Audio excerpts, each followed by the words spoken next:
Statements की ज्यादा जरूरत पड़ेगी, उसके ऊपर गौर करना है, डेफिनेशंस के ऊपर। अब इतने बड़े बड़े प्रूफ जो है वो हमें करने की जरूरत नहीं है, करवाऊंगा ये मैं आपको समझाऊंगा, जो करवाने वाले हैं वो तो करवाना ही है आपको, लेकिन स्टेटमेंट्स जो है वो बड़ी जरूरी है ताकि आपका सिलेबस भी कंप्लीट हो जाए। अब हमने यहाँ पे ये करना है कि जो यूनिट आई दिया हुआ है वो हमने बताना है कि ये नॉन डिनेबरेबल है, कि डिनेबरेबल नहीं है, ये हमने बताना है। तो जिस तरह हमने बताया था एक स्क्वायर रूट ऑफ 2 जो है इरेशनल नंबर होता है, तो हमने उसके लिए सपोज क्या किया था कि रैशनल होता है, हम उसका ऑन कंट्रेरी उसको सपोज कर लेते हैं। तो हम इसके लिए ये करते हैं कि हमने जो प्रूफ करना है कि डिनेबरेबल नहीं है, तो हम सपोज कर लेते हैं कि नहीं भी ये डिनेबरेबल है। अगर डिनेबरेबल है तो डेफिनेटली वहां पे कोई ना कोई तो मिस्टेक आएगी ना, जो मिस्टेक आएगी तो हम कहेंगे नहीं भी ये तो उसकी डेफिनेशन को पूरा नहीं करता, तो लिहाजा जो हमने सपोज किया है वो रॉन्ग है, तो सही वाला ये है। ठीक है बेटा, इसके दो मेथड दिए हुए हैं, एक मेथड में आपको जो है वो करवा रहा हूँ, ये पहला मेथड बहुत अच्छा मेथड है तो उसको मैं करवा रहा हूँ। तो उसमें हमारे पास जो है हमने कहा कि सपोज कर लिया कि ये डिनेबरेबल है, अगर डिनेबरेबल है जी बेटा, तो मैं ये कह रहा था कि इसमें हमने सपोज किया है कि ये डिनेबरेबल है। अगर डिनेबरेबल है तो डेफिनेटली वहां पे जो आई सेट होगा, जो उसके एलिमेंट्स होंगे वो एक सीक्वेंस की फॉर्म में होंगे, उनके दरमियान में हर दो एलिमेंट के दरमियान में गैप होगा। ये डेफिनेशन है डिनेबरेबल की कि उसकी जो क्या कहते हैं जो करस्पॉन्डेंस है वो क्या होगी, वो आई के साथ होगी, आई को ही हमने बताना है। ठीक है ना, तो डिनेबरेबल हमने सपोज किया तो इसका मतलब है कि इसकी जो करस्पॉन्डेंस है वो पी के साथ 1 to 1 होगी, उनके दरमियान बाइजेक्टिव फंक्शन होगा। तो हमने सपोज किया कि अगर वो डिनेबरेबल है तो उसके एलिमेंट जो है वो x1 x2 x3 वगैरह होंगे और उसको एक सीक्वेंस की फॉर्म में लिखा जा सकता है। तो डेफिनेटली जो उसके बेटा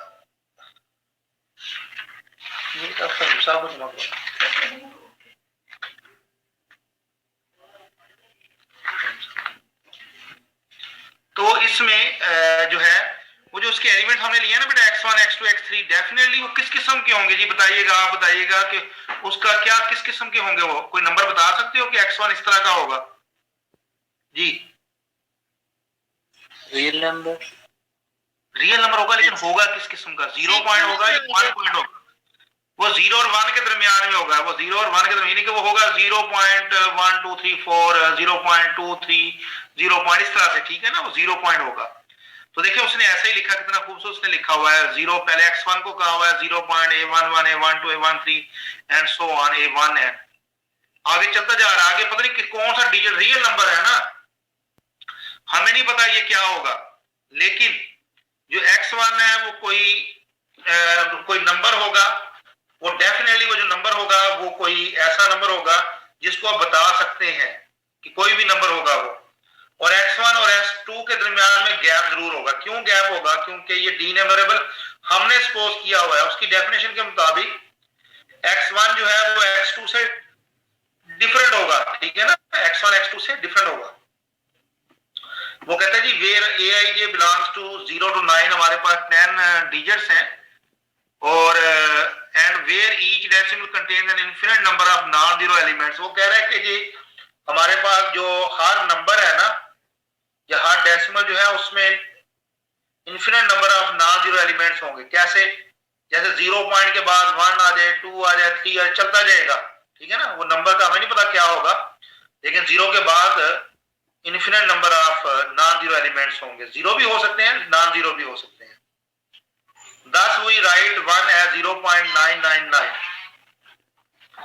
तो यहां से हमारे पास जो है, और and for those numbers which can be written in the form of decimal in two ways।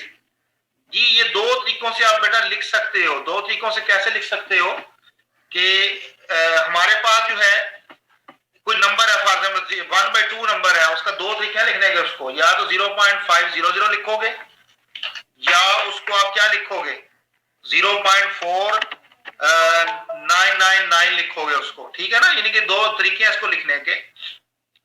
और इसमें देखें कि हमारे पास 5 के बाद तो सारे 0 हैं और 4 के बाद सारे 9 है, डिफरेंट डिजिट्स आपके यूज किए गए हैं।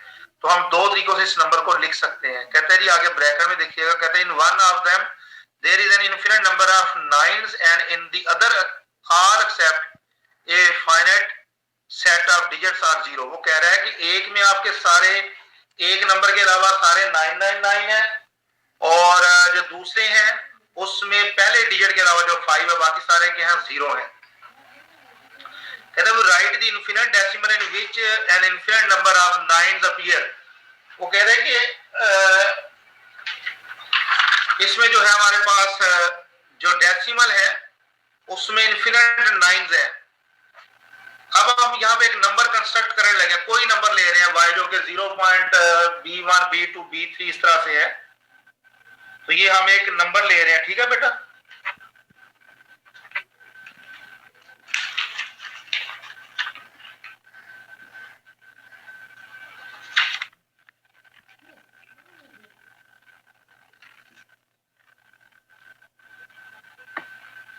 तो यहाँ पे हमारे पास जो है ये 0.b1 b2 b3 हमने एक नंबर सपोज किया बेटा।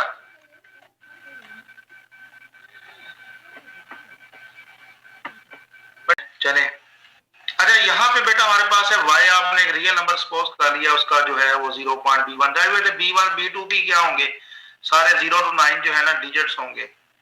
कहते हैं जी which will belongs to I in the following way को, कहते हैं जी इस तरह से ये बिलोंग करेगा, कैसे उसको देख लेते हैं।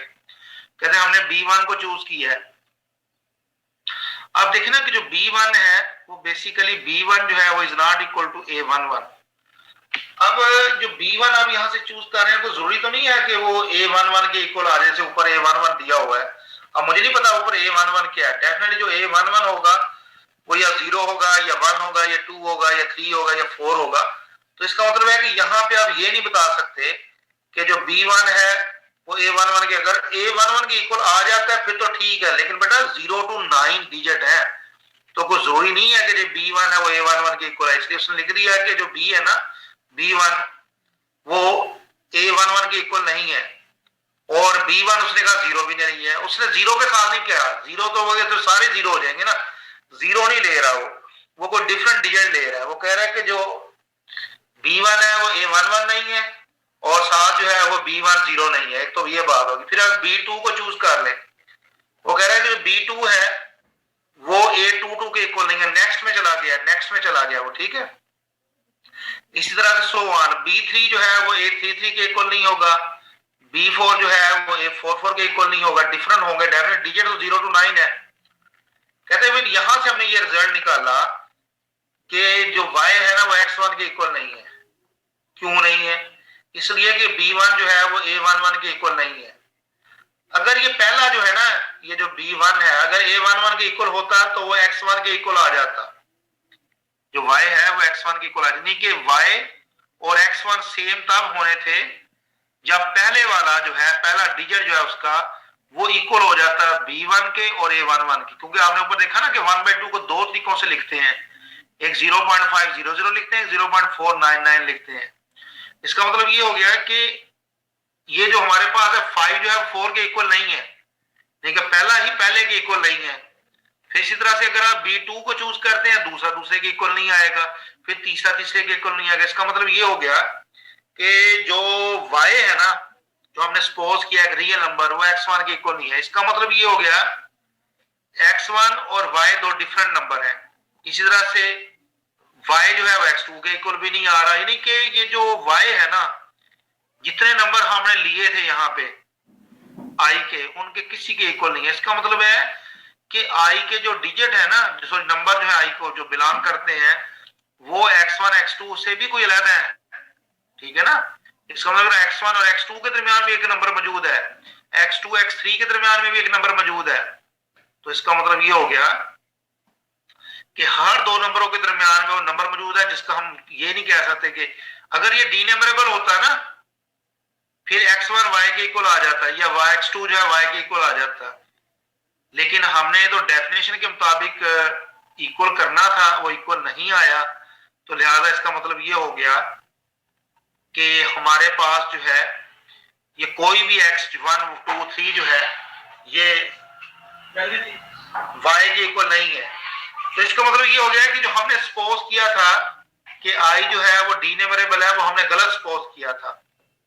तो इसका मतलब ये हो गया कि जो i है वो डीनंबरेबल नहीं है, हमने तो ये कहा ना था कि y जो है वो i को बिलोंग करता है। मुझे बताइएगा क्या y i को बिलोंग करता है? नहीं करता, क्योंकि y किसी के इक्वल भी नहीं आया, ना x1 के इक्वल आया ना x2 के इक्वल आया, लेकिन कोई ना कोई डिजिट उनका डिफरेंट आ रहा है।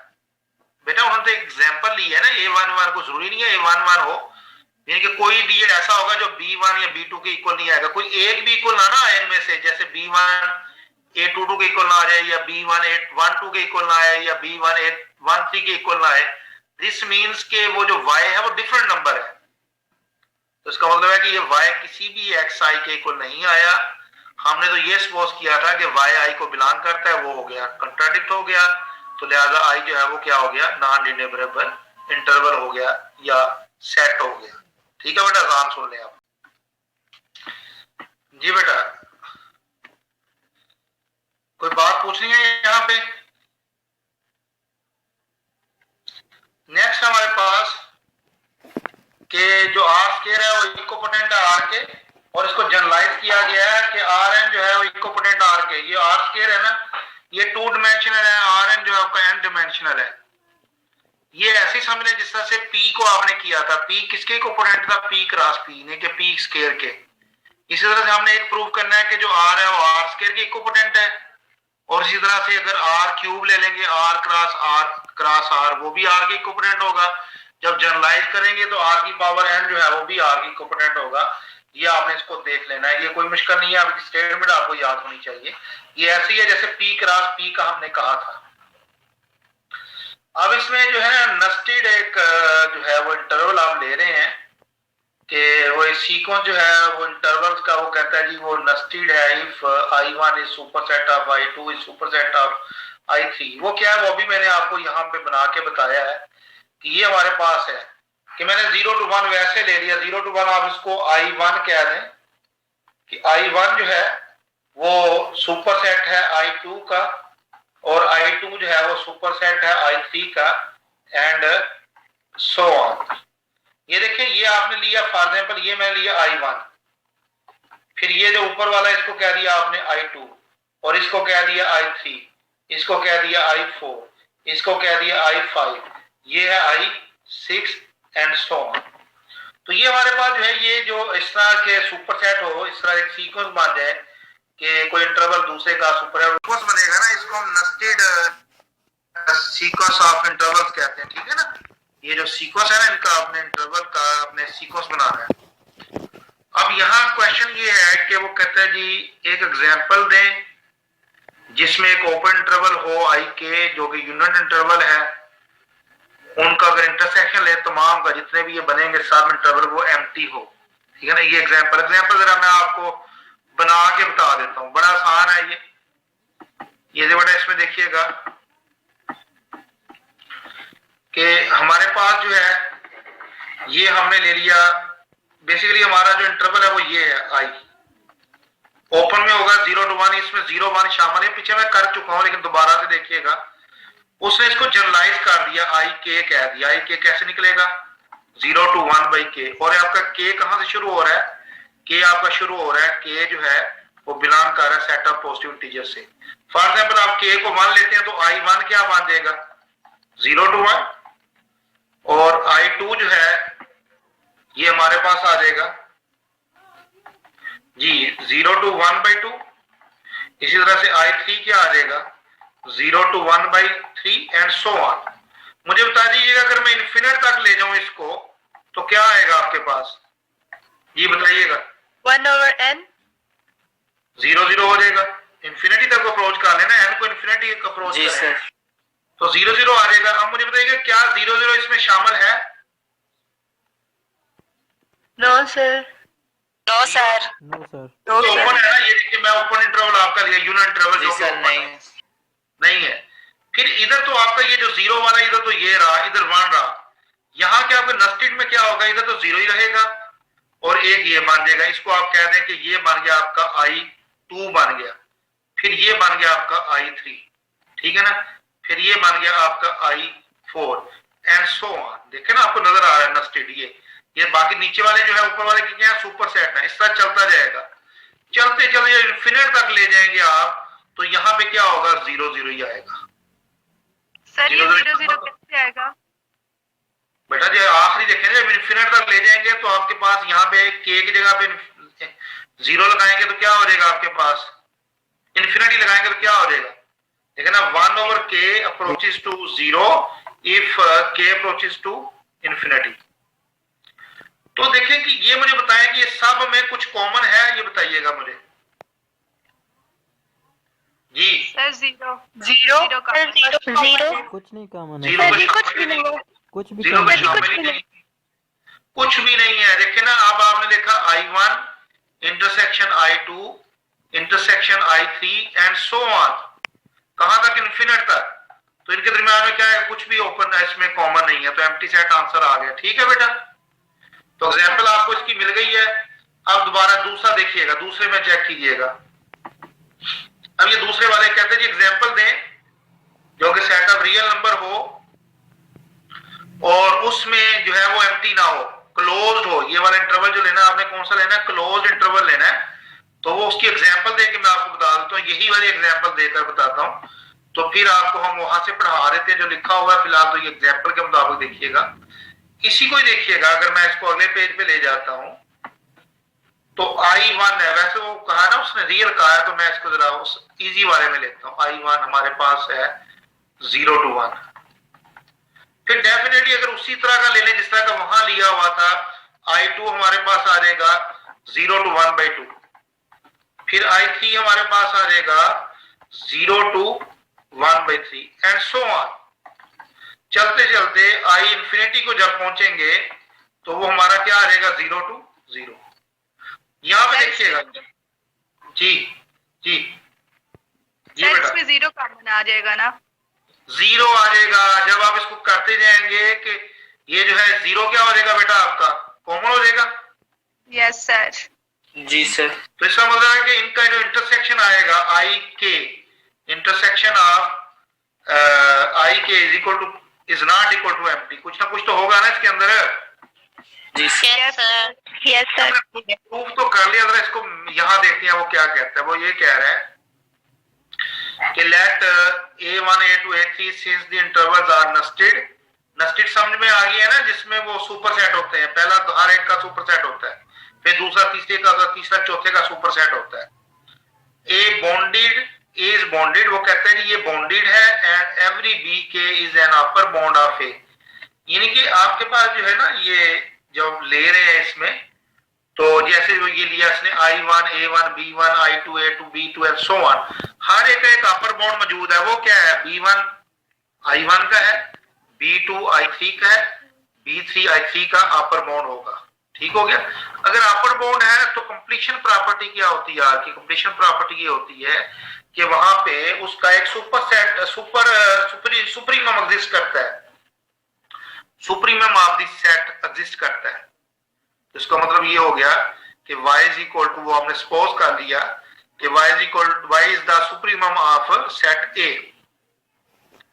This supremum y exists thus for every k a k is less than equal to y is less than equal to b k, thus y belongs to the every interval।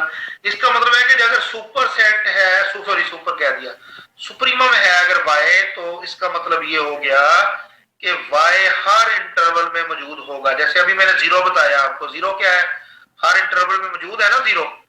तो लिहाजा क्या हो गया कि इनका जो इंटरसेक्शन है वो एम्प्टी नहीं है। बस यही हमने यहाँ बताना था, इंटरसेक्शन जो है वो एम्प्टी नहीं है। आगे जी कैंटर थ्योरम है कि जो कार्डिनल नंबर है ए का वो लेस होता है cardinal number of power set of A. बड़ा सिंपल सी बात है, आपको ये मैं बता दूं कि अगर कोई दो सेट हैं और उनके दरम्यान में कोई फंक्शन लेते हैं g, अगर वो g जो है वो बाइजेक्टिव हो तो सिंपली वो दोनों इक्वल होते हैं, उनका कार्डिनलिटी सेम होती है और वो दोनों सेट क्या होते हैं, इक्विपोटेंट होते हैं। दूसरी एक और बात हमने पीछे पढ़ चुके हैं, वो ये पढ़ चुके हैं कि अगर कोई दो सेट्स के दरमियान में फंक्शन लें जो कि कोई f या g कोई फंक्शन हो और वो फंक्शन जो है वो इंजेक्टिव हो। इंजेक्टिव में क्या होता है, सिर्फ 1 1 होता है, यानी कि ऐसा फंक्शन जो सिर्फ 1 1 हो, तो हम वहां पे सिंपली ये कह देते हैं कि जो a है, जो a की कार्डिनलिटी है, वो दूसरा जो सेट b होगा या यहाँ पावर सेट ऑफ a है उसके या इक्वल होगी या उससे लेस होगी। ये हमने पढ़ चुके हैं कि जब सिर्फ फंक्शन, हाँ लेकिन अगर ऑन टू भी हो जाए तो फिर तो इक्वल ही आएगा। अगर ऑन टू ना हो तो फिर या उसकी कार्डिनलिटी लेस होगी या उसकी कार्डिनलिटी उसके इक्वल होगी। तो अब यहाँ पे क्या किया, जरा सुनने वाली बात है। हमें सिर्फ ये बताना है कि स्ट्रिक्टली जो है वो कार्डिनलिटी ऑफ ए जो है वो लेस देन है cardinality of power set of A. Strictly बताना है इक्वल हमने यहाँ पे अपनी डेफिनेशन के मुताबिक कह दिया कि इक्वल है। इसका मतलब है कि हमने यहाँ ये शो करना है कि कार्डिनलिटी ऑफ ए जो है ना वो इक्वल नहीं है cardinality of power set of A की। जरा इसको बेटा सुनिएगा क्या कह रहा है कि the function g A to power set of A which sends each element a belongs to a into the set consisting of a alone that is which is defined by g of a is equal to a is 1 to 1। वो ये कह रहे हैं समझने के लिए कि आपने a का एक एलिमेंट लिया जिसके ऊपर आपने g अप्लाई किया तो आंसर क्या आ गया, a सेट बन गया। क्योंकि आपके पास सेट बनना है ना, जो इसकी रेंज है ना उसमें ए के सबसेट्स हैं। तो जब जी को ए के ऊपर अप्लाई किया तो आंसर ए आ गया। इसका मतलब है कि अगर आप बी लेंगे तो वो बी बन जाएगा, सी लेंगे तो सी बन जाएगा। इसका मतलब है कि there is a 1 to 1 function, g is the 1 to 1 function. उसके मुताबिक ए की जो कार्डिनलिटी है ये इक्वल होगी या लेस होगी cardinality of power set of A के। अब सब बेटा हमने सिर्फ इतना सा शो करना है कि जो ए की कार्डिनलिटी है ना वो पी की कार्डिनलिटी के इक्वल नहीं है, बाकी ठीक हो जाएगा। लेस वाला वहां प्रूफ दिया हुआ है तो हम सिर्फ इक्वालिटी को किस तरीके से बताना है कि ये ठीक नहीं है। तो हम सपोज कर लेते हैं कि नहीं भी नहीं है तो इक्वल है, सपोज कर लेते हैं ना। ऑन कंट्रेरी हम सपोज कर लेते हैं कि इनकी कार्डिनलिटी क्या है, इक्वल है। तो इसका मतलब अगर कार्डिनलिटी इक्वल है तो वहां एक फंक्शन जरूर होगा इनके दरमियान में जो कि 1 1 भी होगा और ऑन 2 भी होगा। चेक कर लेते हैं वो एफ कहा हुआ है। वो कह रहे हैं जी A belongs to A B called A bad element if A is not a member of the set which is its image। जरा सुन ले बैड एलिमेंट क्या होता है। बैड एलिमेंट बेटा वो है कि आपने एक ए एलिमेंट लिया और उसके ऊपर फंक्शन अप्लाई किया और जो उसका आंसर आया वो एलिमेंट जिसके ऊपर आपने अप्लाई किया है और उसमें ना आए, उसी इमेज का हिस्सा ना बने, जिस तरह से वो चूज कौन सा फंक्शन था, चॉइस फंक्शन, उसमें तो बिलोंग कर जाता था ना। जी सर। वो गुड एलिमेंट थे। वो जो चॉइस फंक्शन था ना उसके जो जितने भी एलिमेंट थे वो गुड एलिमेंट्स थे क्योंकि वो सारे बिलोंग करते थे। लेकिन कुछ एलिमेंट बिलोंग नहीं करते, वो आपने वहां भी देखा था। वो सारे एलिमेंट जो होंगे वो बैड एलिमेंट्स होंगे। तो उसने क्या किया, उसने कहा कि अगर ए जो है ऑन कंट्रेरी वो कह रहा है कि हमने बताना है कि कार्डिनलिटी ऑफ ए जो है वो cardinality of power set of A के इक्वल है, लेकिन ये हमने गलत साबित करना है। सपोज तो हमने यही किया लेकिन इसको गलत साबित करना है। तो उसके लिए हमने एक फंक्शन एफ ले लिया जो कि हमने कहा कि 1 1 और ऑन 2 है। क्यों? क्योंकि इक्वल है, हमने सपोज किया हुआ है। लेकिन ए जो है इक्विपोटेंट है पावर सेट ऑफ ए के। तो उसने कहा कि अगर हम वहां पे ए को बिलोंग करता है तो ए जो है वो बैड एलिमेंट है क्योंकि वो इसके इमेज को बिलोंग नहीं करता। तो उसने वहां क्या किया, उन तमाम एलिमेंट्स का जो कि उसको बिलोंग नहीं करते थे अपने इमेज को, उनका एक सेट बना दिया, उसको कह दिया सेट ऑफ बैड एलिमेंट्स। वो बी है, देखें B is equal to such x such that x belongs to A but x is not equal to x is not belongs to x does not belongs to f of x. यानी कि वो elements का इसने set बनाया है जो कि अपने इमेज को बिलोंग नहीं करते। अगर अपने इमेज को बिलोंग करेंगे वो गुड एलिमेंट्स होंगे और उसको हम कहेंगे चॉइस फंक्शन। ठीक है, ये कहता है no B is the subset of A. B क्या है, ए का सबसेट है ना बेटा। बी जो है वो ए का सबसेट है, वो एक एलिमेंट लिए हुए हैं। तो बी में वो एलिमेंट्स हैं जो अपने इमेज को बिलोंग नहीं करते। That is B belongs to power set of A. Definitely अगर ए का सबसेट है तो वो पावर ऑफ सेट ए को भी बिलोंग करेगा। Since F such that A belongs to power set is onto. जी ये तो हमारे पास ऑन टू हो गया क्योंकि हमारे पास क्योंकि वो दोनों इक्वल थे ना, तो लिहाजा जो फंक्शन होगा वो क्या है, ऑन टू भी। हमें पता है कि ऑन टू भी है और हमें पता है कि वो फंक्शन 1 to 1 भी है क्योंकि हमने सपोज किया हुआ है कि ए जो है equipotent to power set of A. कहते हैं there exist an element b belongs to B such that f of b is equal to B. अगर बेटा ऑन टू हो ना, उसकी डेफिनेशन पता क्या होती है कि जितने भी एलिमेंट्स है ना उसके ऊपर अगर आप एफ को अप्लाई करें तो वो को डोमेन के इक्वल आता है, यानी कि रेंज जो है वो को डोमेन के इक्वल आ जाए ना, तो उसको हम कहते हैं कि ये जो एलिमेंट्स हैं ये फंक्शन ऑन टू है। इसका मतलब ये हो गया। लेकिन कहते हैं जी जो बी के एलिमेंट है वो तो सिर्फ वो है जो कि बैड एलिमेंट है। कहते हैं बी ए बैड एलिमेंट और ए गुड एलिमेंट, तो बी जो है या बैड होगा या गुड होगा। क्या गुड है या बैड है?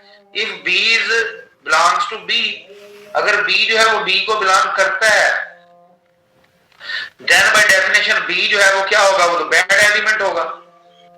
कहते हैं if b belongs to B then by definition of B does not belongs to f of b. जो बी है ना वो एफ ऑफ बी को बिलोंग नहीं करेगा। क्यों?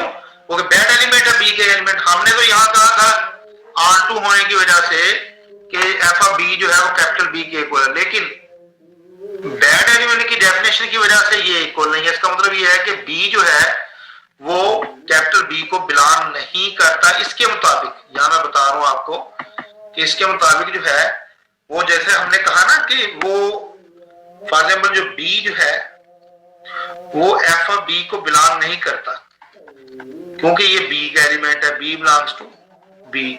लेकिन यहां क्या हुआ, यहां हमने कहा कि एफ जो है हमारे पास क्या है, वो R2 फंक्शन है।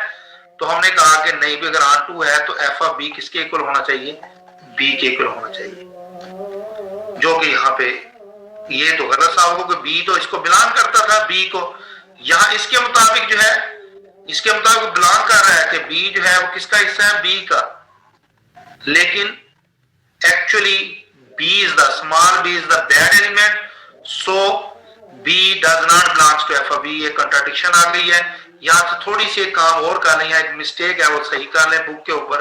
वो मिस्टेक ये है कि हमारे पास ये जो लिखा हुआ है ना F A to power set of A, ये पावर सेट ऑफ ए नहीं है, बल्कि ये क्या है बेटा, हमारे पास बी है। ये किसके है? ये बी के बेटा, ये आएगा। ठीक है ना, ये बी होगा, पावर सेट ऑफ ए नहीं होगा, ये बी होगा। पावर सेट ऑफ बी होगा।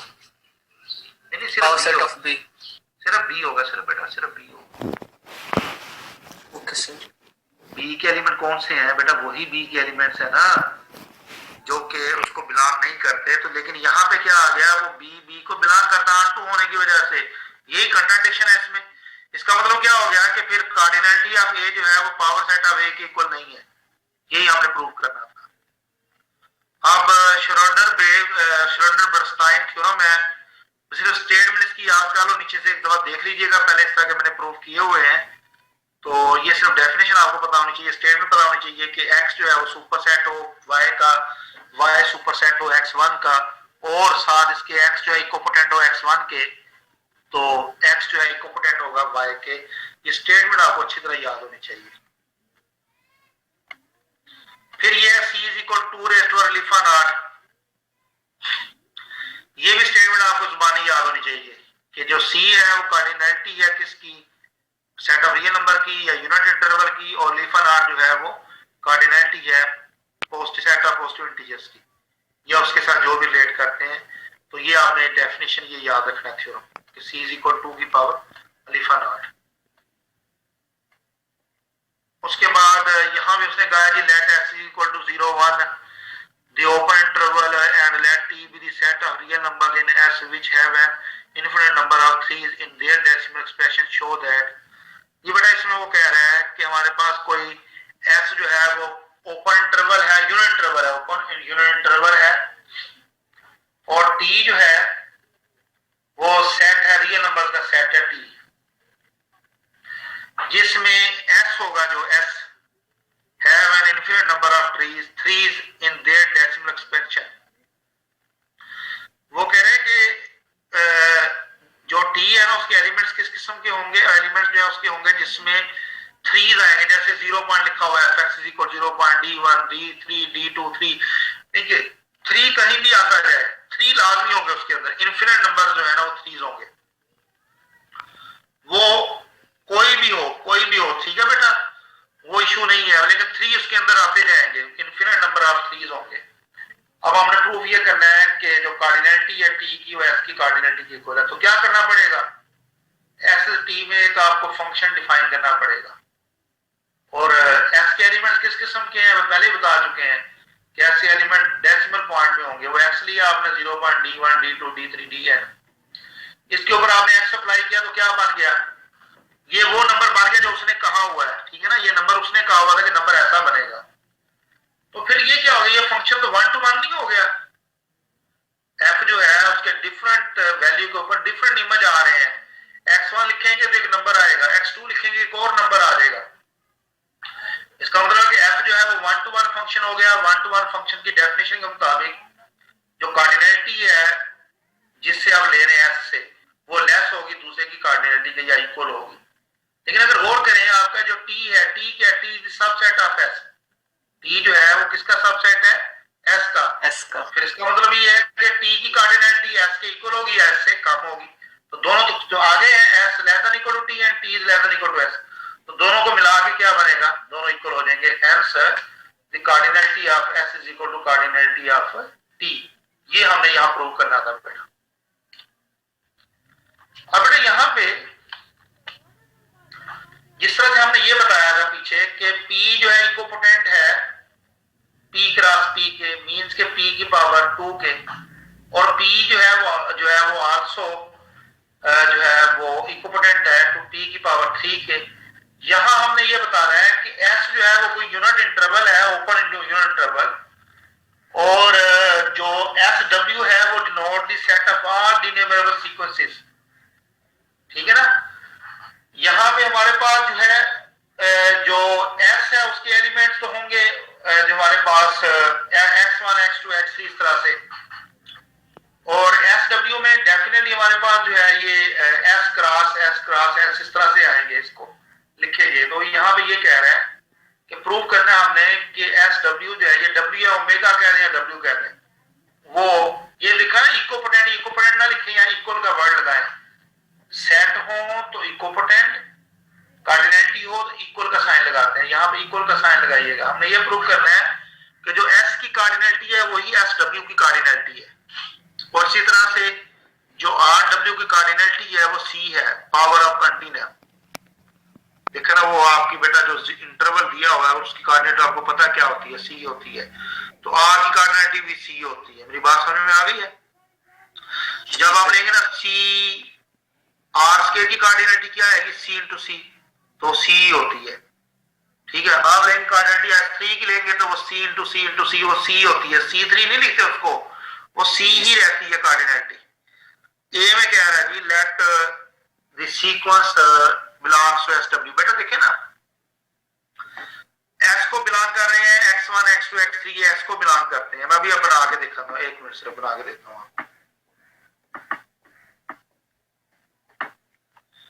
देखिए S के एलिमेंट्स कैसे हैं, xi belongs to S, this means S is equal to x1 x2 and so on। ये ख्याल रखिएगा, ये जो आप लगा रहे हो ये मिडल ब्रैकेट है, और SW के एलिमेंट्स किस किस्म के होंगे, ये इस किस्म के होंगे, x1 x2 and so on, such that xi belongs to S। ये इसके एलिमेंट है। दोनों में फर्क आया, इसमें सिंगल वैल्यू है, इसमें पेयर है। अगर S स्क्वायर होगा तो 2 आ जाएंगे, S3 होगा तो 3 आ जाएंगे, और SW है तो इनफिनिट आगे पता नहीं कितने हैं ये। अब हमने सिर्फ इतना बताना है, एक फंक्शन लेना आपने f जो कि S से SW में है, तो इनके दरम्यान में ये दोनों इक्विपोटेंट होंगे। अगर इक्विपोटेंट है तो इनकी जो कार्डिनलिटी है वो क्या होगी, वो सेम होगी। ये बताना है बेटा हमने यहाँ पे। उसके लिए उसने जो जनाब वो एलिमेंट्स ले लिए हैं कि x1 ऐसा होगा, x2 ऐसा होगा, x3 ऐसा होगा and so on. Associated sequence with the decimal number, उसने वो एक नंबर ले लिया जी, इस तरह के ये नंबर होंगे। ये कैसे हैं ये मैं आपको बता देता हूँ। ये उसने कहां से निकाला है, वो कहते हैं जी एक नंबर होगा 0.D11, दूसरा नंबर होगा 0.D2 D12, इस तरह के नंबर होंगे। वो मैं आपको बता देता हूँ, बना के बताता हूँ। ये भी ये पीछे दिया हुआ 144 पेज पे दिया हुआ, लेकिन आपको मैं बना के बताता हूँ ये सीक्वेंस किस तरह से लिया था उसने। बेसिकली कुछ इस तरह से था, ये था A11 A12 A13 A14 and so on. यहाँ था A21 A22 A23 A24। A31, A32, A33, A34, A41, A42, A43, A44 and so on.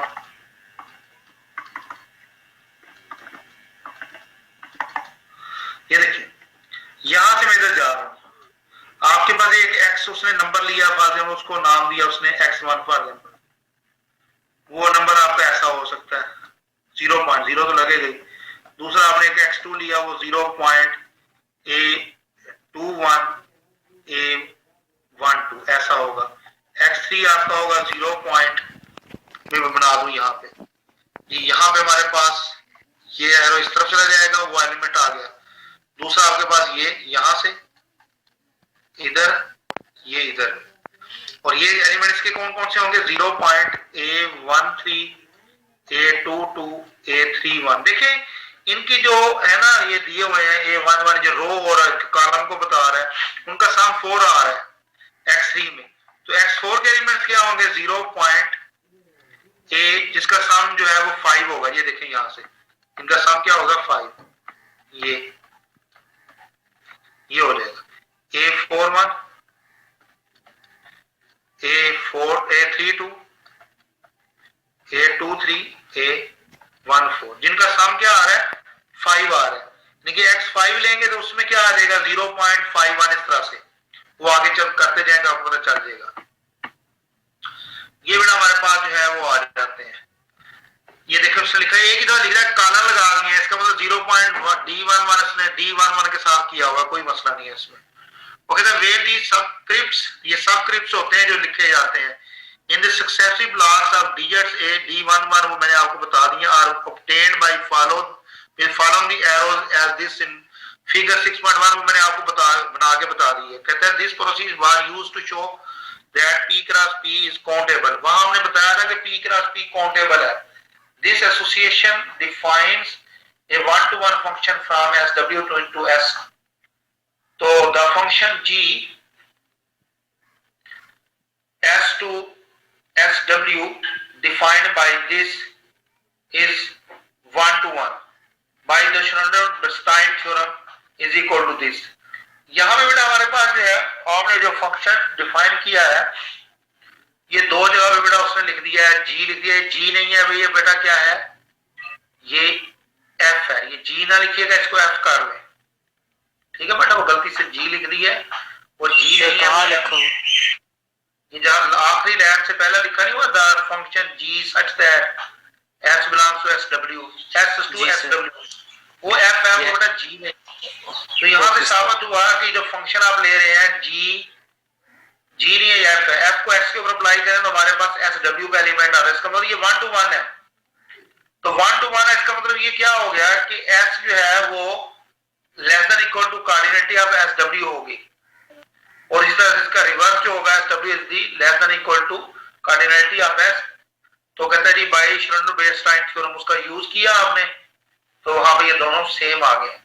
अब अगले वाले को करने की जरूरत नहीं है, वो कहते हैं जी आर जो है इक्विपोटेंट एस के, वो हमें पता है कि आर इक्विपोटेंट एस के, क्यों, क्योंकि S is the open interval और R is also open interval, दो sets are equipotent, there is a bijective mapping between R and S, so the coordinate of these two intervals is equal to C. So आपको पता है कि S W किसके इक्वल है, S K, और S फिर जो है एस डब्ल्यू जो है वो आर डब्ल्यू के इक्वल आ जाएगा, क्योंकि आर जो है वो एस के इक्वल है, तो लिहाजा इन तमाम का क्या आ गई कोऑर्डिनेट सी आ गई, पावर ऑफ दी कंटिन्यूम आ गई है। बेटा आगे हमारे पास है 3-4 सेट लिए हैं उसने, कहता है जी 4 आप सेट और डिफाइन करें, तो कहते हैं इनकी कोऑर्डिनेटी जो है हर एक कोऑर्डिनेटी को ऐड करें तो cardinality of B1 union B2 union B3 B union B4 के इक्वल आएगी।